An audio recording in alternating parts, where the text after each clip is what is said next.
So Dylan Raiola and his father Dominic made a big splash over the weekend with an unscheduled visit to Nebraska.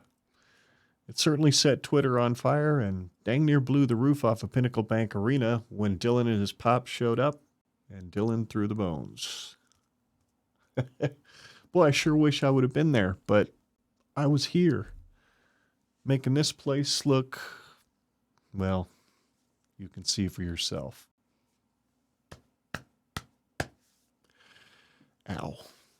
Anyway, Scott and I will discuss all things Dylan and what this unscheduled visit might mean for Nebraska's chances at landing the number one overall recruit in 2024. In fact, Scott just got in studio on StreamYard over there at the desk, so I need to head over there so that we can discuss. Well, actually, we're going to answer a question. Only one, and that's this. What will Dylan do?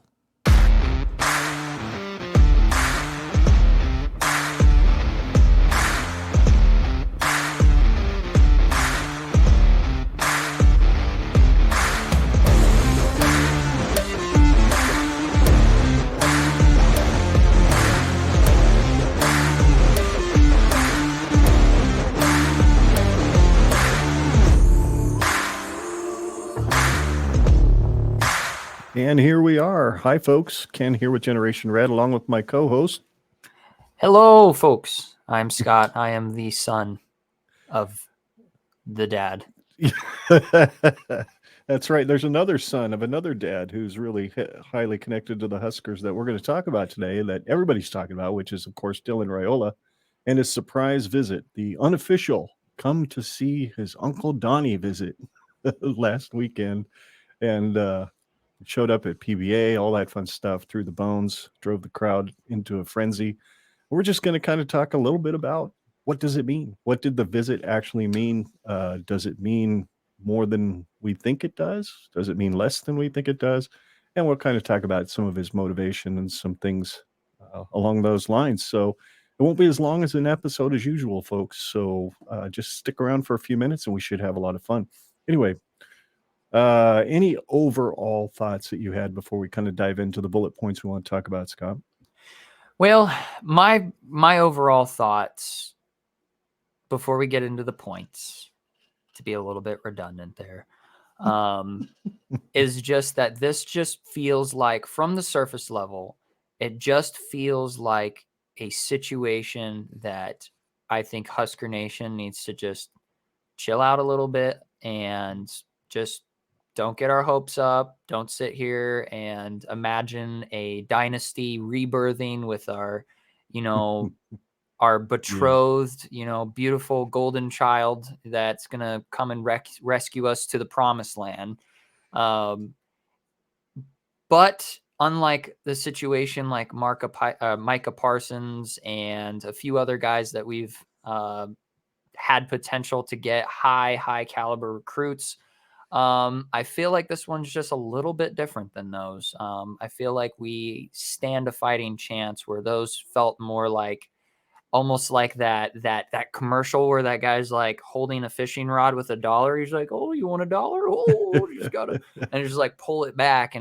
And this feels a little bit more legitimate than any other high caliber, high 4-star, 5-star recruit that we've ever had on our radar before. So it's exciting, but I'm just trying to just chill out and not really think about it too much. I mean, I'm thinking about the details, I'm thinking about the potential, but I'm trying to not fantasize here, is really where I'm getting at. But it is a really exciting idea and a really exciting prospect that we have a pretty decent potential at acquiring. So let's roll. Do you have any just overall just initial thoughts, or do we just want to get right into the nitty gritty and all that? Good question. Yeah, I do, because you kind of inspired a thought in me when you were speaking specifically about looking to Dylan to being the golden child, the rescuer of all things Husker football and that kind of crap. We just fired a guy like 6 months ago who we thought was the golden child and the one that was going to rescue Husker football, and it didn't freaking work. So I'm not going to throw all my hopes and dreams on the shoulders of a 17, 18-year-old kid who's still trying to figure out life in many ways. But Yep. that being said, no one of this level of caliber as a recruit out of high school has really been available to Nebraska in a long, long time. And the fact that his dad played here and he was the last real bona fide All-American and All-Conference player we've had, that says something. It says something that he grew up loving Husker football, came to games a lot, all that good stuff. And if we were anywhere near the level where we should be as Husker football, I think he's a slam dunk. We'd get him anyway. But because we're not, that's how Georgia and USC and those guys get in there. So that's kind of overall what I'm thinking. Let's take a look at first and foremost, what does this unofficial visit mean? Just showed up. Nobody knew he was coming. I don't even know if the coaching staff knew he was coming. I'm pretty sure Uncle Donnie did. But to me, it means a lot because there are now at least 3. I think last count there might even be 5 recruiting services that are now crystal ball saying that Dylan's going to commit to Nebraska. So I don't know. What do you think? Do you have any thoughts on that, or is that just pipe dream at this point from some of these services trying to string us along and pull us by the nose hairs, if you will? Well, if there's anything that is a certainty in this life, is that if you make a potentially groundbreaking news cycle that is revolved around Nebraska, we will bite on it and we will take it as far as humanly possible. That is true. And I mean, obviously, recruit analysts, it's not their job to blow up the world of media. Their job is to just look at the facts and look at their interpretations of the circumstances surrounding a recruit.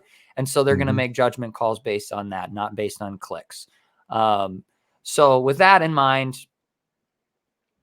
all right, we've got some good stuff, but that doesn't stop all of the other sports outlets from jumping on this and posting about it as much as they can. And, like a certain Twitter handle that makes some big announcement or says that there's some post or announcement that's going to revolve around a certain individual, and Husker Nation is just going to eat that crap up. Yep. So, I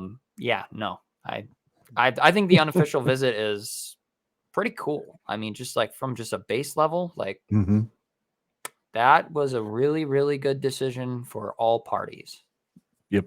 I agree. Greg Smith is one of those guys in media that seems to be pretty level-headed when it comes to recruiting. And in many cases over the last few years, he's been pretty doggone right on about things. And he was on the No Block, No Rock podcast. Big shout out to those guys for getting this Nebraska Podcast Awards show put together August 19, 2023. Keep that in mind, folks. But they had Greg Smith on, and he, toward the end, they kind of pressed him to the wall and asked him, crystal ball it for us, Greg. What do you think our chances are of getting Dylan?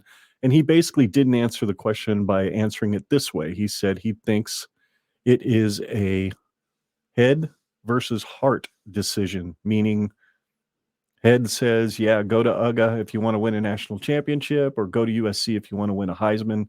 But heart says, I could be the new big man on campus, just like my old man was, and help rescue his alma mater from the doldrums, if you will. And hey, Matt Rule and company have never had a quarterback quite like this to deal with. So, with being developers at heart, you can't tell me that they're not going to really want to get a hold of a kid like this and turn him into something really, really special. And I think Greg thinks he's got the heart to want to come and be a player at Nebraska, as opposed to just grabbing the brass ring right out of the gate and being just another 5-star on campus. I don't know. Am I crazy for thinking that? No, I think you're spot on. I think if that's really the most realistic way to interpret that comment. Because I mean, just from our perspective as a fan base, I mean, the logical conclusion to that is, your head is going to tell you, where am I going to go that's going to almost guarantee me a potential Heisman spot or a first-round draft pick or going to the college football playoff. I mean, it's either USC or Georgia. I mean, that's a pretty easy head decision to make. Sure. But when it comes from your heart, I mean, who wouldn't want to revive a blue blood program that has been down in the dumps for the better part of 2 decades? So, I mean, Yeah. Alrighty. Well, next up, we're talking about specifically what we think would motivate Dylan to actually come to Nebraska. What would be kind of one of those big time factors that really, other than maybe winning, like this slide says, or even superstardom? Is there something in Dylan's makeup, his DNA, if you will, that would motivate him to become a Husker? And I think it's this third option right here. He's definitely a young man who carries a faith with him. If you look at his Twitter profile, the very first thing listed in his profile is not his measurables; it's what he believes in, and that's Colossians 3:23, which states, "Whatever you do, do your work heartily as if you're working for the Lord and not for men." And I think that's pretty significant. And I don't think I'm the only one to think that. I mean, do you think that may be a really strong motivating factor for wanting to perhaps become part of a Nebraska culture, especially in the state, that would tend to lean more toward being friendly toward a young man who has a deep Christian faith? I mean, it could for sure. I mean, I don't think, has he ever said anything outright that is a determining factor to his potential Mm-hmm. decision. I don't know. I don't know if that's something he's actually said outright to any media outlets or not, but almost, well, I mean, you're going to put up a slide about it, or maybe you are, I don't know, but Corn Crazed mentioned it. And yeah, Corn Yep. Crazed has mentioned it. Few people that I've seen, I can't remember who. It's been on, I think I heard it on Hail Varsity once, and that Mm-hmm. those things do dictate kind of his decision making. Um, I think, this is my perspective, is I think that he's a kid who loves underdog stories. He Sure. doesn't want to go somewhere and take the easy road. Mm-hmm. Going to Georgia and USC by no means is an easy route. You're going to have intense levels of competition, and you're going to be pushed to your absolute limit. That's what it takes to be a national championship contending team. But Mm-hmm. if he's like me, I'm looking at the underdog story from the grand scheme of things. Who's a Mm-hmm. team that collectively needs competition? Who's a team that hasn't been a prominent, well, I just said earlier, who's a blue blood program that needs a revival? And if his Mm-hmm. faith is dictating a lot of his decisions, nothing gets a Christian more motivated than an absolute revival. Yes, sir. Um, That's right. so so I mean, you combine those two things together, and I think Nebraska offers him both of those opportunities, because you're going to a state that holds traditional values, and you're Mm-hmm. going to a football program that holds traditional values, and you're going to from an individual level, you're going to a coaching staff that holds traditional values. Yep. So, and then you just sprinkle on that little bit of fairy dust that's the underdog story. Mm-hmm. I mean, if you've got the tools and you got the wherewithal to really start turning this ship around, I mean, Nebraska's the place to do it. Absolutely. And it's not lost on me and or you. We're huge fans of Connor over at Corn Crazed, Yeah. and if you have not seen his YouTube channel yet, folks, you've got to go check it out. The dude Go puts out subscribe. second to none when it comes to putting out good Husker content. So, and he mentioned that, and I completely forgot about it, that when Dylan initially committed to Ohio State last year, it was during a live streamed worship service at his church. So he involved his church family even in his decision as to where he was going to go play college football at that particular time. Who knows? Maybe he does that again. Maybe he doesn't. But I thought that was kind of interesting. Um, so yeah, I believe.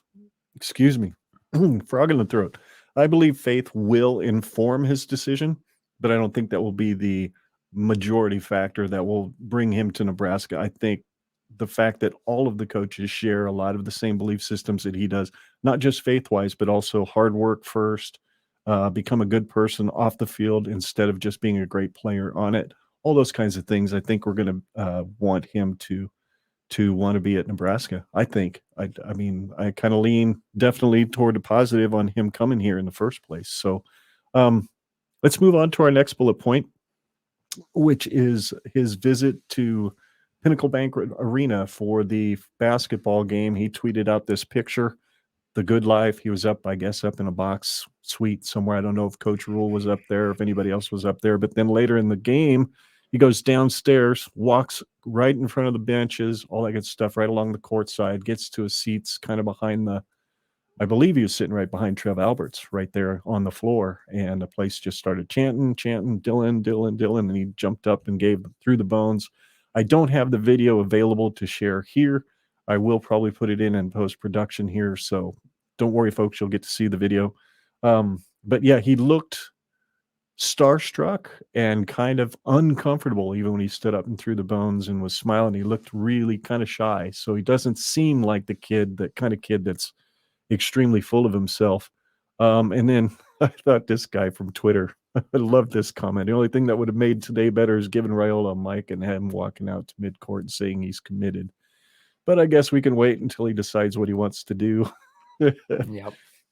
So I thought that was worth sharing. So yeah, at Husker_fan15. I wonder if the 15 has anything to do with Frazier.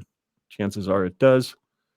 And then there's look, and I know we could look at Dominic and go, hey, he must have stopped through Colorado on the way and got a couple of edibles. But I tend to think the look on his face there is extreme pride, not only in his son, but also in the way that Husker fans, whom he loves deeply, really showed out and gave him a warm reception there at PBA. What do you think? Sorry, I was vaping at the worst time. Yeah, no, I think he looks like a proud relative who's just excited to bring his star with him to a place there he's going to be appreciated to the fullest extent. And he got a real taste of what Husker Nation can bring and the energy. I mean, seriously, I mean, I don't mean to like sidetrack here, but the fact that we pack Pinnacle Bank Arena for, mostly a sub 500 basketball team, where only recently we got above that 500 win-loss record, and we just go absolutely bonkers. I mean, yeah, I mean, that's what we do in Memorial Stadium. That's what we do for volleyball games. That's what we do as a state. And so I'm sure he knew this, but it's one thing to see it from a computer screen or a TV screen, and it's another to be there and witness it to its fullest extent that it can be. So I'm sure I'm sure he still thinks about that. Like, wow, this is a crazy environment. Yeah, I'll share. We'll be sharing a quote that he put out there shortly after that experience, when we kind of wrap up our thoughts on what we think his chances of coming here are. But for now, what we're going to jump into is in other news, some other news surrounding Raiola over the last week or so. First and foremost, Hayes Fawcett on 3's social media recruiting expert teased a huge announcement was coming up on Sunday night shortly after that visit to PBA and all that good stuff. So, of course, Husker Twitter went nuts. Everybody was just clamoring, hoping he was going to commit and it was going to be a big deal and this, that, and the other. And then you got this. A picture of all the places. The number one player in the country has lots of offers. Wow. Shocker. Now that's a big announcement. Yeah. I mean, I was blown away. I don't know. Actually, I laughed. As soon as I saw it, I started laughing. I'm like, oh, the tears are flowing right now on Husker Twitter. And it's to be expected. We got trolled, and a lot of them exploded in outrage. How could you do this? How could you lead us on? Blah, blah. Well, because we're so freaking gullible, you idiots. Stop it. Just stop it. Look, I don't believe anything is ever going to be set in stone with Dylan. Even if he commits in the next couple months, he gives a verbal and he's like, I'm done. That's it. Recruiting's over. I won't believe it until that ink is dried on that letter of intent that actually has Nebraska's letterhead on top of it. That's the only time I'm going to believe it's absolutely true. So I think we'd all do our hearts and our blood pressure some real positivity if we just let it play out and not worry too much about what trolls like to throw out there on Twitter. I agree. So, all right. So moving on. In other news, On3 has also recently downgraded Dylan from the number 1 overall recruit to number 6. And yet again, Husker Twitter kind of went ballistic. They took issue with On3. I saw a few tweets out there accusing the service of a bias against Nebraska. Simply being the reason they downgraded him was because Nebraska was interested, and he was interested in Nebraska. Suddenly he's a bad recruit. Now, I've heard this argument with other recruits before. I've heard it on other podcasts, and this, I just don't buy it. I mean, he didn't have as good a junior season as he had a sophomore season. He elevated his competition level in Arizona versus what he played against in Texas, and it showed on the field. Now he's got a chance to redeem that this year. And I think he was hurt a little bit last year, which limited him a little bit too. So, but to me, the logic dictates that there was a reason behind it. And it wasn't just because there was an N next to one of the schools that he's interested in. So, any thoughts on that? Yeah, if it were to actually do with the N on his helmet, he would be downgraded to a 4-star. That's where the conspiracy begins for me. Yeah, that's he would jump down yeah. like 200 slots. Like it would just if he just like egregiously dropped in rankings, I would be like, okay, I'll put my tinfoil hat on now and entertain this conspiracy. But yeah, no, he dropped 5 slots. And that is actually almost a miracle considering how much of a drop off it was from his sophomore to his junior season statistically wise. Right. So we'll see how it plays out. I mean, he's got a whole senior season coming up here, and for another high school, by the way. For another one with even higher high school since his sophomore year. So yeah, he played in Texas in sophomore. He played in Chandler, Arizona last year. He'll play at Pinnacle High School this year. So another upgrade in talent that he'll be playing as well. So next up, another news was that during the week, and we even talked about this around the table last weekend, and that we thought at that point that it was true that Dylan had canceled his visit to Georgia. But the fact, oh Lord, now my slides don't want to work. Oops, it just did. I think there was just a delay. It worked really fast.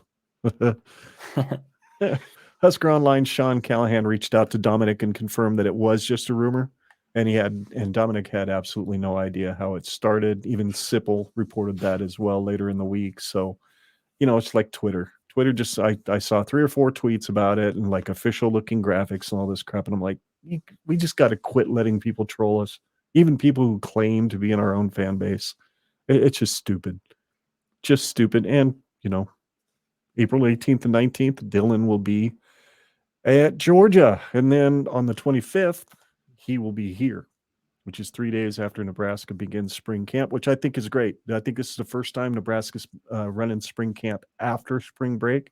So none of these kids are going to work their tails off for like 4 practices and they'll get drunk on a beach in Mexico for a week, and come back and try to get back into football shape. They're going to be run into the ground for 30 days, which I think is awesome, culminating in the spring game, which of course I'm pretty sure Dylan will be there along with a whole bunch of these guys who are going to be with him on March 25th.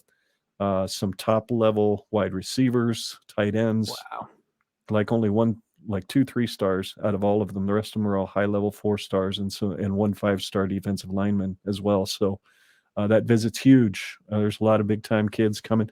And I've heard it on other shows, and I think it's important to mention and talk about, Scott, that what getting a guy like Dylan to actually commit would do for the domino effect, that a lot of these kids that are going to be visiting with him, if he actually commits in the next couple months, I'm not going to be surprised if you get another couple, and if not just 1, maybe 2 more really high 4-stars, and perhaps even a 5-star or 2 to come along with them.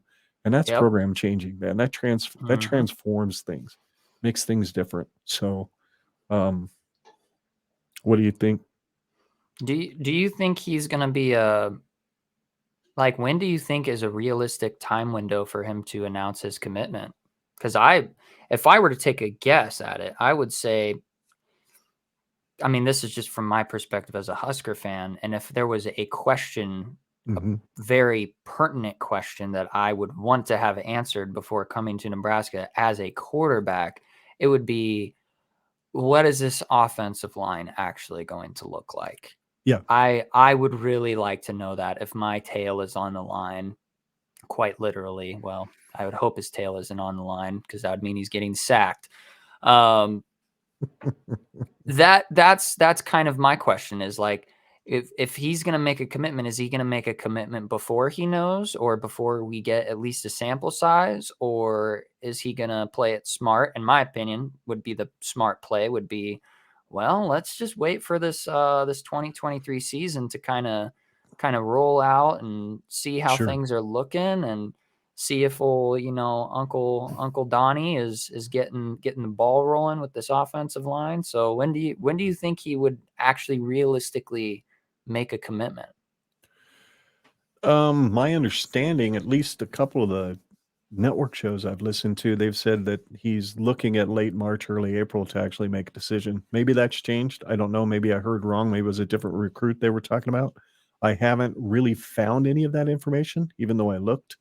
My guess would be he's one of those guys that wants to be committed as early as possible so he can focus on his senior season and really focus in on his studies, because I think he's one that wants to be an early enrollee too, where he shows up in winter and he's there for spring practice in 2024, which gives him a leg up on just about everything. So that would be my guess. My guess would be sometime around the spring game or shortly after we could hear where he's going. And God bless, I hope it's here. Yeah. So, Yeah. No, I don't really care either way, but like I said, right. if I were to put myself in a quarterback's cleats, it would be like, well, this offensive line has been egregious for the last Right. half of a decade. I understand it's my uncle and I have trust in him as a family member. And obviously Rule has trust in him to retain him as staff and all that stuff. But Right. I mean, it's one of those things. Maybe it's just my trauma as a Husker fan speaking, but it's like, I'm not going to believe it until I see it, but Post-traumatic that's just stress me. disorder for sure. We've seen a lot of it in Memorial Stadium these last couple of years. Yep. So But if he commits in the spring, that'd be pretty sick.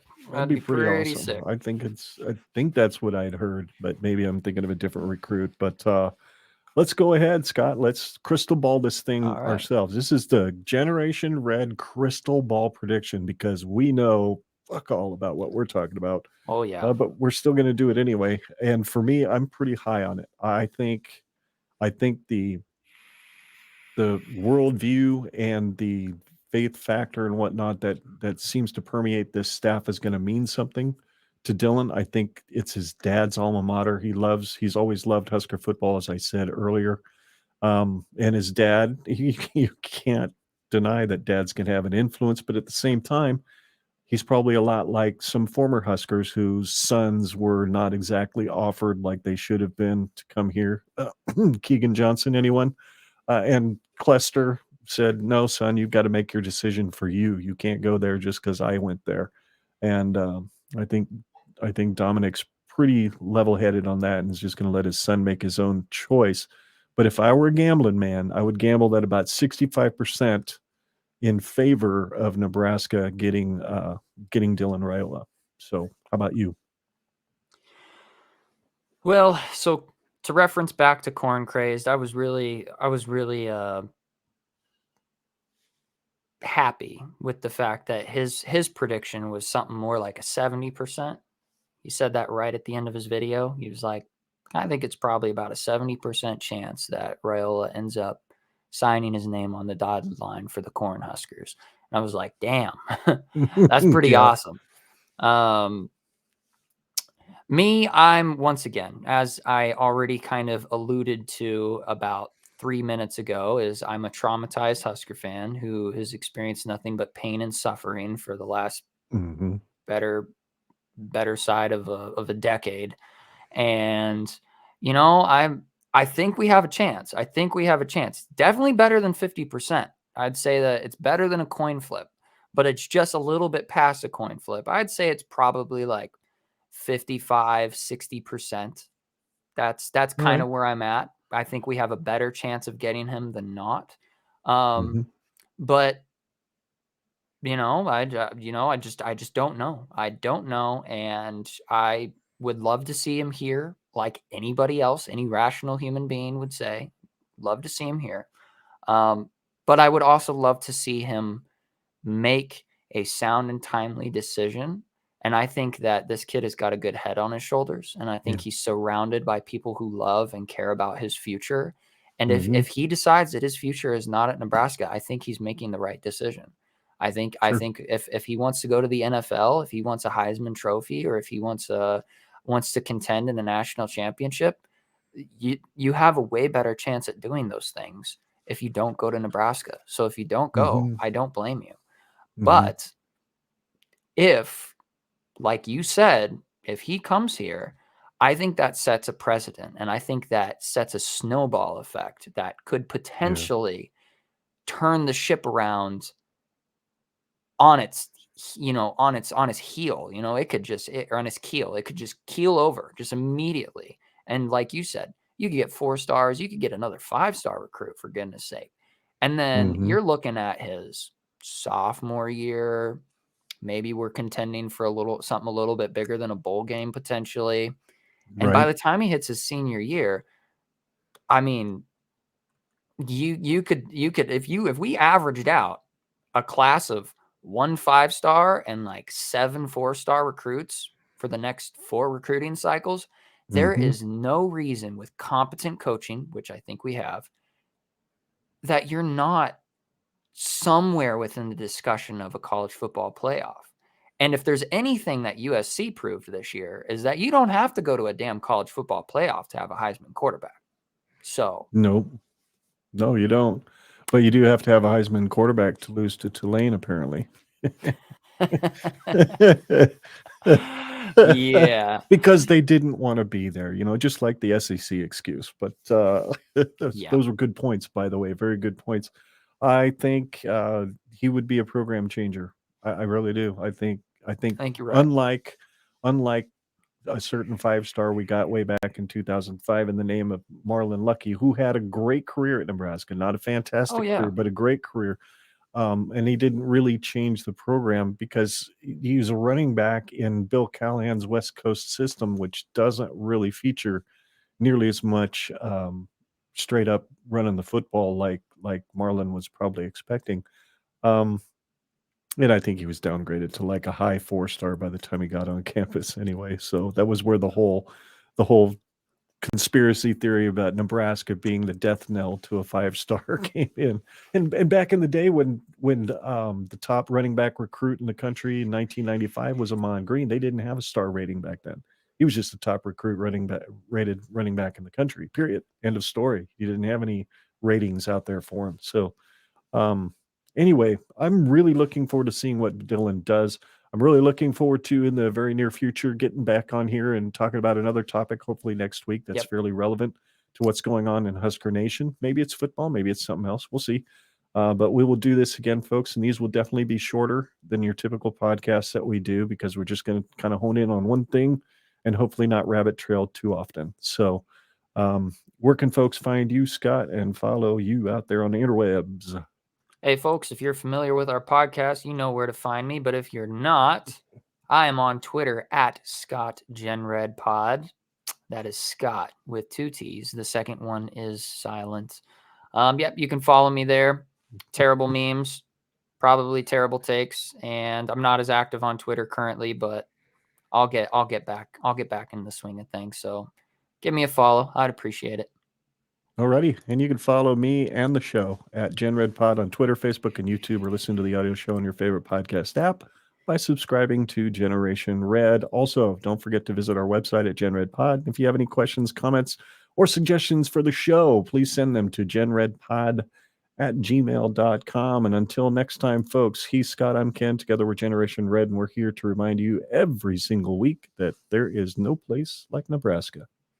Iowa's corn sucks that, like, you know how like your phone won't charge sometimes because it's filled with like this lint and dead skin and whatnot. Like they just suck that out of your phone charging port, which is great because then you can charge your phone again, but they suck that all the time. Okay, that was an obscure insult and it worked perfectly. So go Big Red, folks. We'll see you next time. Go Big Red.